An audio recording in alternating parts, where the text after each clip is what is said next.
নদী নৌকা নৌকা ডুবে গেছিল, আর কেউ নৌকা ডুবে গেছে, মানুষ মারা গেছে। আমাদের এখানে না 15-20টা গ্রাম সব পার হয়ে রাস্তা।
নৌকা নৌকা ডুবে গেছিল, আর কেউ নৌকা ডুবে গেছে, মানুষ মারা গেছে। আমাদের এখানে না 15-20টা গ্রাম সব পার হয়ে রাস্তা।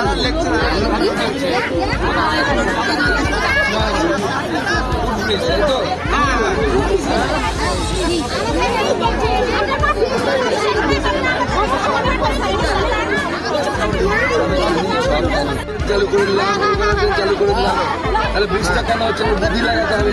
যে লোকটা এত বড় বড় কাজ করতে পারে তাহলে ব্রিজটা কেন করতে পারছে? বুদ্ধিটা হচ্ছে এটা যে ব্রিজটা আমার হাতে না, ব্রিজটা হচ্ছে রাজ্য সরকারের হাতে। আমি এটা ঠিক আছে, আমরা এটা গ্যারান্টি দিতে পারি। এই যে আমাদের বিজেপি সরকার তৈরি হলে আমরা ব্রিজ করে দিতে পারি, সেই গ্যারান্টি দিতে পারি। কিন্তু এখন এমপির কাছে যে টাকা আছে সেই টাকা দিয়ে সব টাকাও যদি দিয়ে দিই আমরা, তাও ব্রিজ হবে না। এমপির কাছে 5 বছরে আসে হচ্ছে 25 কোটি টাকা, যে লিখে দিচ্ছি। আগে তো এমপি দেখতে পেলেন, আমি সব লিখে দেবো 25 কোটি। এটা হচ্ছে এমপির কাছে আসে বছরে 5 বছরে।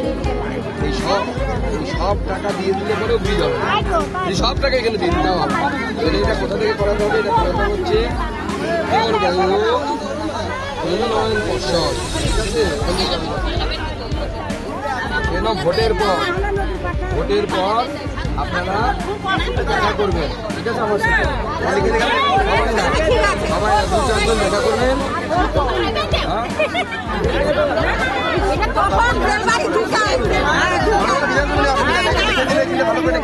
চিঠি দিয়েছে এবং তারা বলেছে যে, এবং তারা জয় শ্রীরাম ধ্বনিও দিচ্ছিল। কিনলে কি আর জয় শ্রীরাম ধ্বনি দেয়? তাদের একটা অভিযোগ ছিল যে দীর্ঘদিন ধরে শাসক দল তাদেরকে একটা ব্রিজ তাদের চাওয়া পাওয়া ছিল, সেই রাস্তা কোনো সুব্যবস্থা করেনি। আপনাকে ঘিরে ধরে তাদের আশা কি?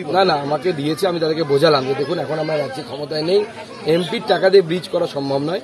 ওনাদেরকে আমি আশ্বস্ত করেছি, ওনারা এলে এই ভোটের পর ওনাদেরকে নিয়ে আমি ডিএম এর সাথে দেখা করতে যাব। ডিএম এর সাথে দেখা করে এই ব্রিজের দাবি জানাবো এবং উত্তরবঙ্গ উন্নয়ন পর্ষদ থেকে এই ব্রিজটা করতে হবে। ডেভেলপমেন্টের ব্যাপারে, উন্নয়নের ব্যাপারে কোনো রাজনীতি হওয়া উচিত না। তো উত্তরবঙ্গ উন্নয়ন পর্ষদে বহু টাকা আসে কেন্দ্র থেকে, ইনফ্রাস্ট্রাকচারাল ডেভেলপমেন্টের জন্য টাকা আসে, ফিনান্স কমিশনের টাকা এসছে। তো সেই টাকাগুলো দিলেই তো ব্রিজ হয়ে যায়, টাকা ফেরত চলে যাচ্ছে। আমরা পেপারে খবর দেখলাম 1000 কোটি টাকা রাজ্য সরকার খরচ করতে পারছে না ফিনান্স কমিশনে। তো সেই টাকাগুলো দিয়ে তো এই ব্রিজটা করা যায়। এইরকম উদাসীনতা রাজ্য সরকারের কেন, কি বলে মনে করছেন? এখন রাজ্যের ভাড়ার একদম শূন্য, টাকা পয়সা নেই। কেন্দ্র যে টাকা পাঠাবে তার যে ম্যাচিং মানি দিতে হয়। আপনি জানেন কেন্দ্র যদি 10 টাকা পাঠায় বা 6 টাকা পাঠায় 10 টাকার মধ্যে, রাজ্যকে 4 টাকা দিতে হয়। 4 টাকা দিতে পারছে না বলে 6 টাকাও ফেরত পাঠিয়ে দিচ্ছে কেন্দ্র। এইভাবে উন্নয়ন হয়? ভিখারি করে দিয়েছে রাজ্যটাকে।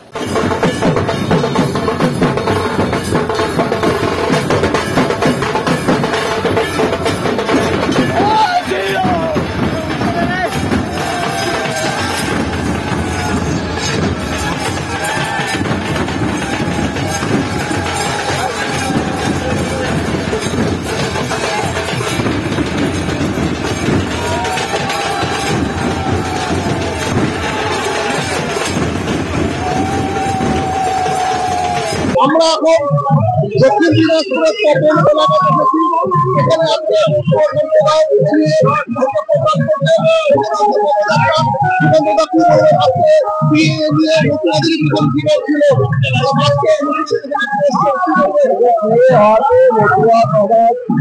নবসূত্র সমাজ বিভক্ত সমাজের প্রতিটি মানুষ অত্যন্ত আনন্দিত এবং তারা চায় যে বিয়ের মাধ্যমে নাগরিকত্ব পেতে এবং এর মাধ্যমে মানুষ নাগরিকত্ব হবে, ক্ষতি কারো হবে না। মুখ্যমন্ত্রী মিথ্যে কথা প্রচার করছে, মিথ্যে কথা বলছে, মানুষকে বিভ্রান্ত করছে। সুকান্ত মজুমদার নরেন্দ্র মোদীর হয়ে গ্যারান্টি দিচ্ছে কারো নাগরিকত্ব নিয়ে কোনো সমস্যা হলে এটা সুকান্ত মজুমদারের দায়িত্ব, তার নাগরিকত্ব দেওয়া, এটা সুকান্ত মজুমদার দায়িত্ব। আজকে আমাদের মধুয়া মহাসাগরের সংঘাধিপতি সুব্রত ঠাকুর এবং তিনি আমাদের এমএলএ বটে, তিনি এসছেন এখানে। আমরা অত্যন্ত আনন্দিত ওনাকে পেয়ে। মধুয়া সমাজ সমাজের নেতা, বহু বছর ধরে এরা পরিশ্রম করেছে, এদেরই পরিশ্রমের ফসল হচ্ছে সিএ। ঠাকুরবাড়ির অবদান সিএর ক্ষেত্রে অনস্বীকার্য এবং ঠাকুরবাড়ির বরাবর ডিমান্ড ছিল যে সিএ চালু করতে হবে এবং নাগরিকত্ব দিতে হবে।